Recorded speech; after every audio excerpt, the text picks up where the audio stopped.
नमस्कार, बड़ी बहस देख रहे हैं आप। मैं हूं आपके साथ पराग गुप्ता। यूपी विधानसभा चुनाव में बीजेपी की ऐतिहासिक जीत के बाद अब फोकस 2024 पर है।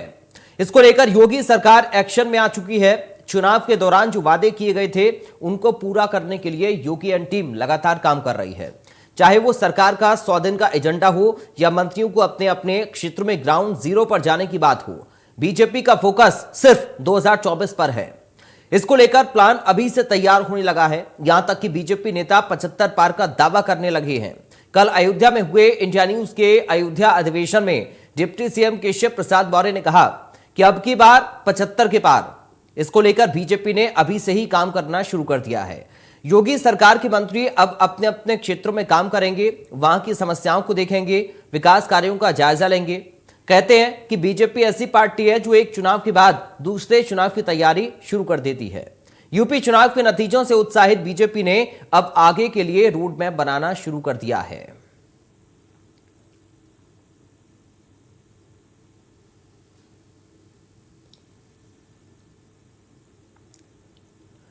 तो भारतीय जनता पार्टी 2024 की तैयारी में अब जुट चुकी है।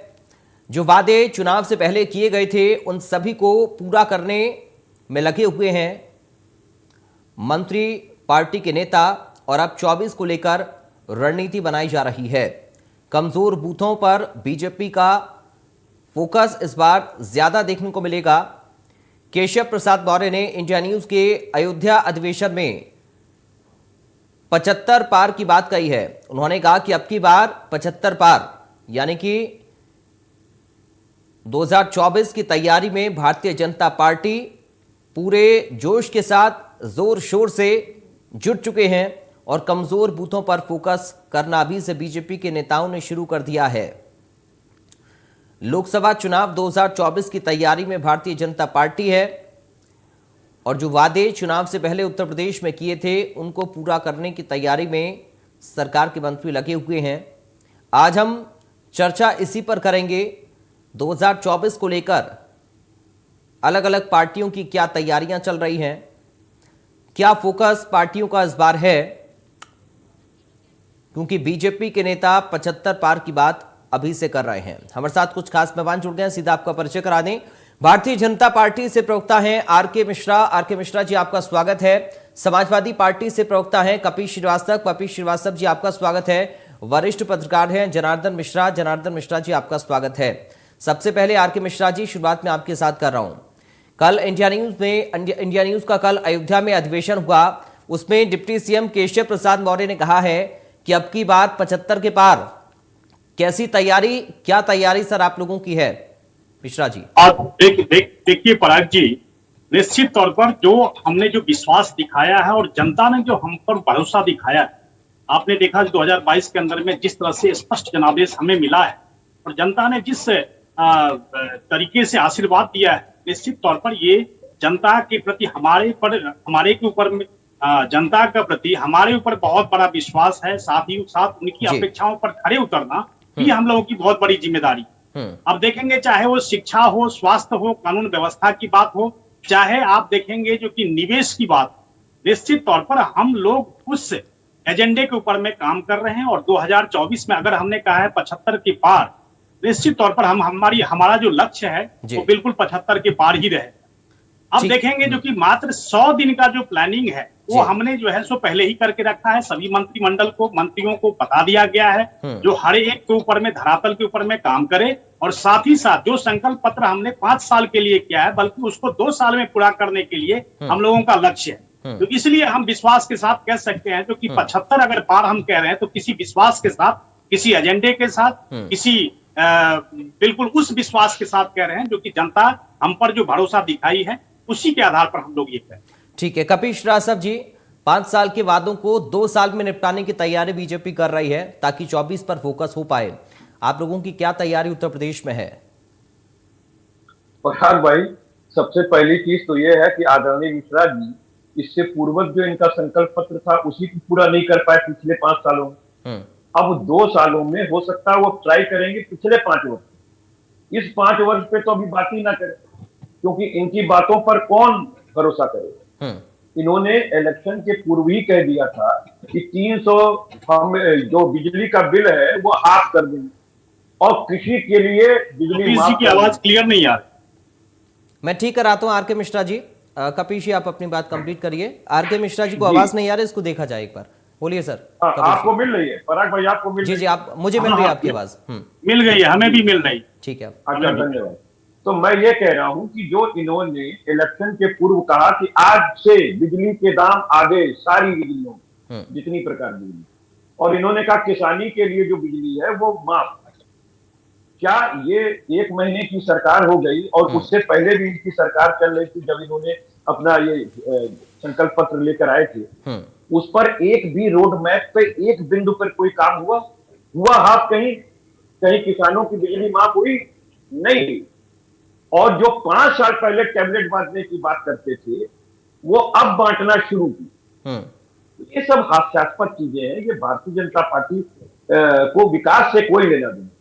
उसके पास तमाम मुद्दे, कभी लाउड स्पीकर उठा लेगी, कभी 3 तलाक उठा लेगी, कभी 370 उठा लेगी, कामन नागरिक संहिता उठा लेगी। लेकिन देश के डेवलपमेंट पे, बेरोजगारी पे, महंगाई पे, सकल घरेलू उत्पाद पर, आंतरिक सुरक्षा पर, वायु सुरक्षा पर, वर्तमान में विश्व में भारत किस स्थान पर खड़ा है उस पर कोई देख रेख नहीं। हमारे यहाँ भूखमरी बढ़ रही है।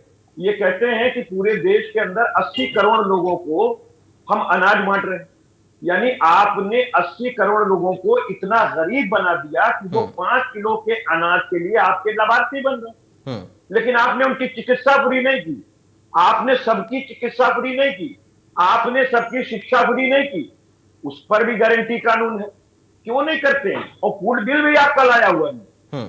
तो बनिस्बत ये है कि ये पूर्वजों की कमाई को अपना बताते हैं और अपना कुछ कृत्य कर नहीं पाते हैं।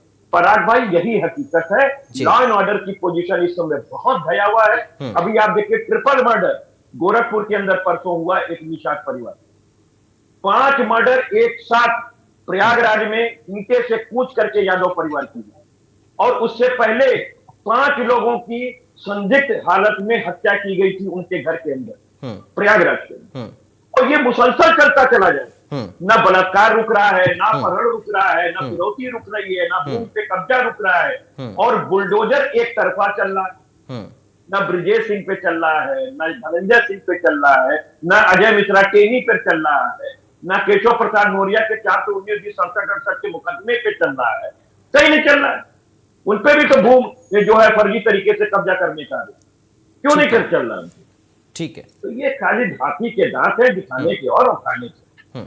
ठीक है, चलिए मिश्रा जी आपके पास मैं आऊंगा, उससे पहले जनार्दन जी से हम कमेंट लेने। जनार्दन जी, जो रफ्तार है बीजेपी की, इसको किस तरह से आप देख रहे हैं? देखिए पराग जी, आपने जैसा कहा कि बीजेपी हर समय इलेक्शन मोड में रहती है, अपनी तैयारियों में रहती है, और ये जो पिछला विधानसभा चुनाव हुआ, इसमें एक चीज स्पष्ट हो गई कि परफॉर्मेंस जो है वो स्ट्रेटजी, जो रणनीति है, उससे ज्यादा इफेक्टिव है उत्तर प्रदेश में, और उसी को लेकर भाजपा काम कर रही है। अगर जो इन्होंने जो खांचे खींचे हैं, जो उन्होंने स्केच बना दिए हैं, जो वादे किए हैं, जो दावे किए हैं, अगर उसमें परफॉर्मेंस नहीं है, ग्राउंड रिपोर्ट पर नहीं आएगा, तो मुझे नहीं लगता है कि इतना बड़ा जो दावा किया जा रहा है 75 पार का, वो पूरा हो सकता है। तो सबसे बड़ी बात यह है कि भाजपा की लड़ाई इस समय भाजपा से खुद ही है।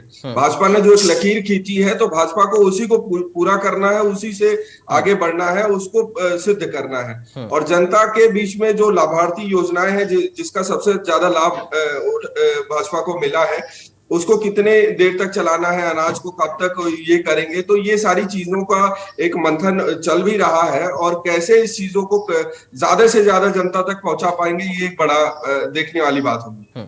ठीक है मिश्रा जी, चुनौतियां क्या क्या हैं? क्योंकि जनार्दन जी कह रहे हैं कि आपके सामने चुनौती आप खुद ही हैं, और कपिश श्रीवास्तव जी कह रहे हैं कि आप जो वादों को निभाने की बात कर रहे हैं, पहले लॉ एंड ऑर्डर की स्थिति को आप लोग संभालिए, और जिस तरीके से कार्यप्रणाली सरकार की है वो सवालों के घेरे में है। मिश्रा जी जवाब दीजिए। और देखिए पराग जी, ऐसा है, हम लोगों ने ऐसा किया है, जैसे एक लाइन खींची, तो लाइन को कहते हैं जो कि इससे बड़ी लाइन अगर खींच देंगे तो ये लाइन छोटी होगी। 2017 से पहले जिस तरह से इन लोगों ने एक लाइन खींची, चाहे शिक्षा के ऊपर में हो, स्वास्थ्य के ऊपर में हो, और कानून व्यवस्था के ऊपर में हो, जिस कानून व्यवस्था का मुद्दा उत्तर प्रदेश के अंदर में सबसे बड़ा था, हम लोगों ने क्या किया, उस लाइन को छोटी करने के लिए हमने एक बड़ी लाइन खींची। और कहने का मतलब ये है जो कि इसको मिशन के तहत, एक कमिटमेंट ही नहीं है, मिशन के तहत हमने काम किया। और जो जन आशीर्वाद हमें मिला, निश्चित तौर पर उस सबकी ही भागीदारी है, उस सबका वही संकल्प है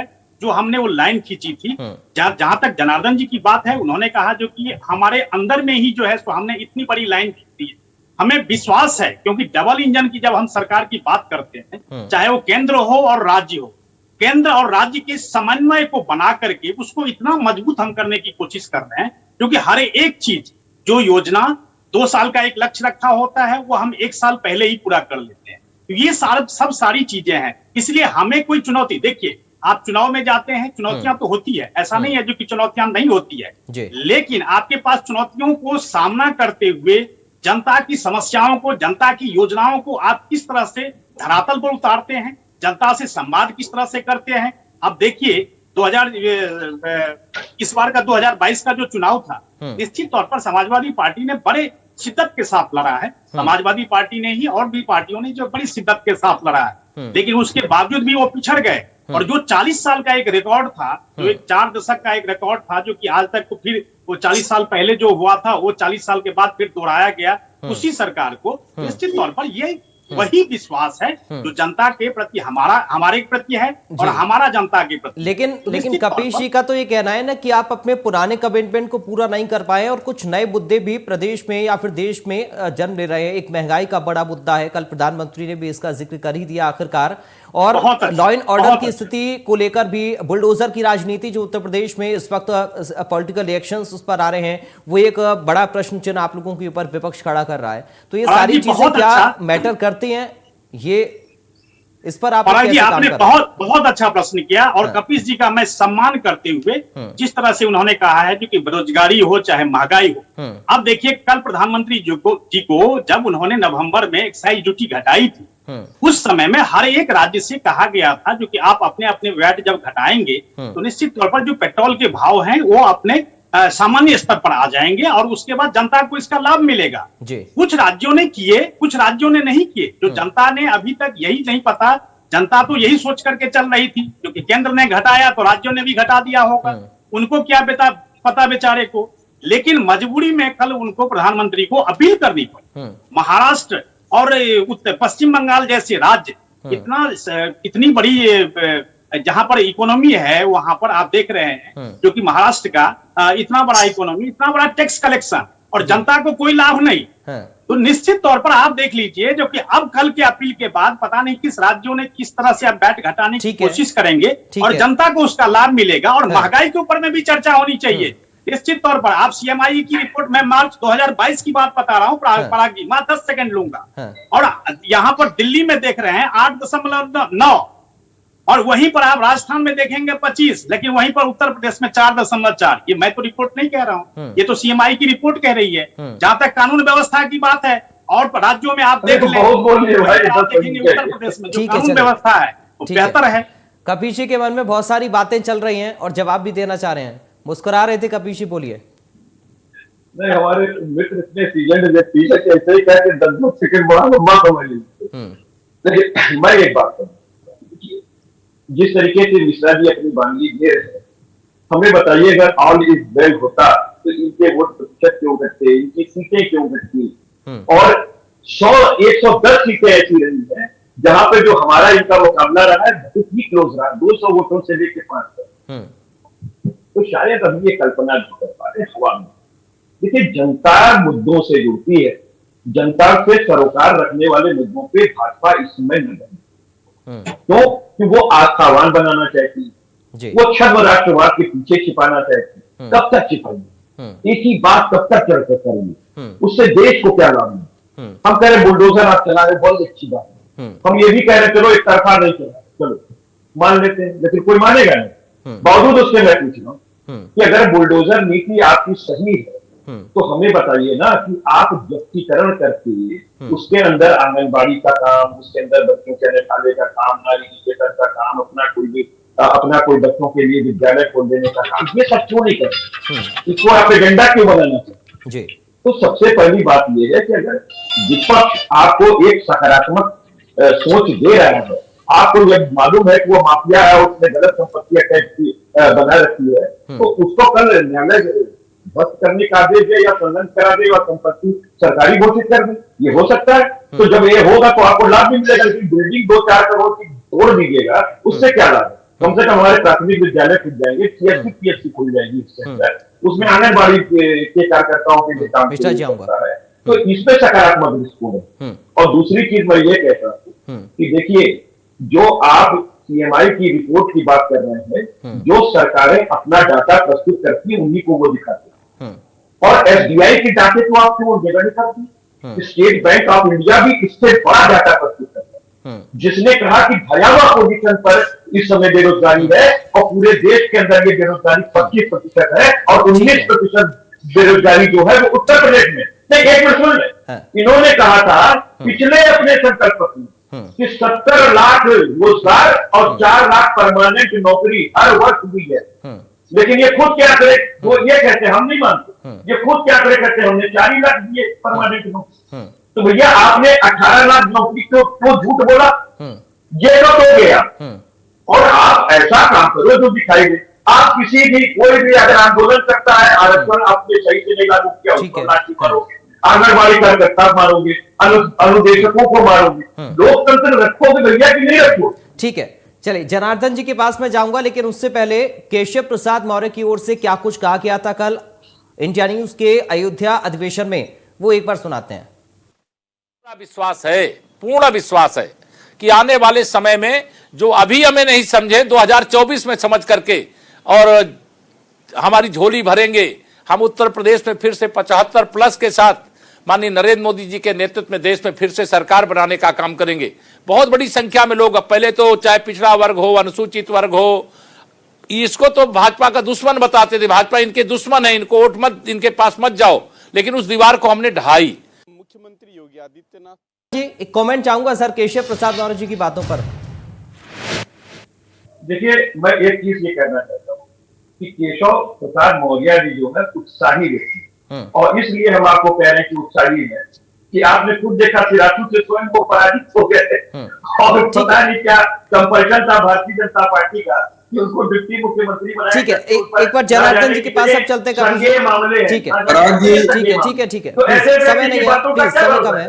जनार्दन पराग जी, देखिए निश्चित रूप से भाजपा ने ये छोटे छोटे दल थे और जो जातियों में बने हुए जो लोग थे उस पर उन्होंने बढ़िया काम किया है, और भाजपा ने नीचे पैठ बनाई है। उसका उनको असर पहले भी चुनाव में मिला था, अभी जो असेंबली चुनाव हुए उसमें भी देखने को मिला कि उन्होंने जातियों को और क्षेत्रीय बाउंड्रीज को जो वो था उसको तोड़ने में सफलता हासिल करी है। और जैसा की बात है कि जो 24 का लेकर वो दावा कर रहे हैं, निश्चित रूप से भाजपा एक प्रॉपर एक एजेंडे पे चलती है। और जैसे कॉमन सिविल कोड का मामला है, अब जो नया एक वो आ रहा है जिस पर विपक्ष पहले से ही उस पर अपना विरोध जता चुका है और बाकी लोग इसको समर्थन भी कर रहे हैं, तो निश्चित रूप से एक बड़ा मुद्दा बनेगा और भाजपा के लिए ये एक चुनावी मुद्दा बनकर आगे ये देखने को मिलेगा। ठीक है, मिश्रा जी कुछ कहना चाह रहे हैं सर, रखिए लेकिन बहुत संक्षेप में, क्योंकि अब समय बहुत बिल्कुल संक्षेप में ही कहूंगा मैं, 10 सेकंड में कपीस जी, हम जब लोग बहुत जगह डिबेट में बैठते हैं, निश्चित तौर पर उनके लिए मेरे प्रति और उनका सम्मान करना मेरा फर्ज बनता है। उनका आरोप लगाना बिल्कुल विपक्ष के तौर पर बिल्कुल सही है, लेकिन कहीं कहीं कपीस जी को भी थोड़ा देखना चाहिए जो कि हाँ सचमुच में पक्ष जो है सो काम कर रहा है, सरकारें काम कर रही है, वहां पर भी अपनी स्वीकृति अगर देंगे तो निश्चित तौर पर एक जनता के लिए स्पष्ट संदेश जाएगा जो कि हाँ सचमुच में जो व्यवस्था थी, जो इश्यू थे, वो इश्यू सॉल्व हो रहे हैं और हुए भी हैं, तो निश्चित तौर पर जनता का विश्वास जो है सो बढ़ेगा सरकार के प्रति। ठीक है, निश्चित तौर चुनाव आते हैं जाते हैं, इससे कोई ये नहीं होता, हार जीत लगी रहती है। ठीक है, कपीस जी एक शॉर्ट में आपका कमेंट चाहूंगा। आप लोग कहते हैं कि साहब माइनॉरिटीज को दबाने की कोशिश की जा रही है, कार्रवाई उन लोगों पर हो रही है, चुनकर कार्रवाई हो रही है, कलेक्टिव एक्शन है, लेकिन बीजेपी कहती है कि जब हम योजनाओं का लाभ देते हैं तो वो सबको मिलता है। योजनाओं का लाभ देना वो एक अलग, ठीक है ना, उस पर आप पाबंदी लगा नहीं पाए। हाँ। लेकिन जो एक तरफा कार्रवाई, मान लीजिए हमारे ही बरेली के विधायक, उनका आपने बिना कोई नोटिस दिए उनका पेट्रोल पंप ध्वस्त कर, वो पेट्रोल पंप तो आज नहीं बना। कम से कम आपको प्राकृतिक न्याय के सिद्धांत के तहत आपको लीगल नोटिस देनी चाहिए, ताकि अगर उनको लगता कि नहीं हम अवैध है या अवैध है तो वो अपने न्यायालय की तरह लेते, उस पर यथास्थिति रखने का आदेश आ सकता था। ठीक है, ये आपने तानाशाही पूर्ण किया। वो विधायक थे, वो आदरणीय विधायक थे, ठीक है, लेकिन आपने उनको अपराधी से भी बुरा साबित कर दिया। वैसे कोई आप पर विरुद्ध कफील खान साहब पर जिस तरीके से आपने कार्रवाई की, क्या उदाहरण नहीं है सामने कि हाई कोर्ट ने आपको चपेट लगाने का काम किया कि कफील खान साहब जोड़ने का काम कर रहे थे, तोड़ने का काम नहीं कर रहे। ठीक है, उसके बाद भी आप कहिए कि हम अल्पसंख्यक के विरुद्ध नहीं है। अरे आप अल्पसंख्यक के विरुद्ध मानिए, और दूसरा मैं मानता हूँ कि भाजपा सरकार काम कर चल कहीं दो रहे, ठीक है, लेकिन वो नकारात्मक काम कर, ठीक है, चलिए ठीक है सर, आज बढ़िया होगा ठीक है कि प्रॉपर्टी को अटैच कराइए और सरकारी यूज कीजिए उसका, ठीक, उसका जनता को लाभ दीजिए, ठीक है, उसको ध्वस्तीकरण से जनता को कोई लाभ नहीं। ठीक है, चलिए आज समय आज इतनी इजाजत दे रहा, बहुत शुक्रिया कपिल श्रीवास्तव जी आपका, आर.के. मिश्रा जी आपका, जनार्दन मिश्रा जी आपका, बहुत शुक्रिया चर्चा का हिस्सा बनने के लिए। तो 24 की तैयारी में बीजेपी तो लग गई है, बाकी दल कैसे कैसे अपनी तैयारियों को आगे बढ़ाते हैं देखना होगा, क्योंकि अभी से ही राजनीतिक दल एक्टिव मोड में नजर आ रहे हैं और वाकई लग रहा है कि 2024 का इस बार का लोकसभा चुनाव बेहद दिलचस्प होने जा रहा है। नमस्कार।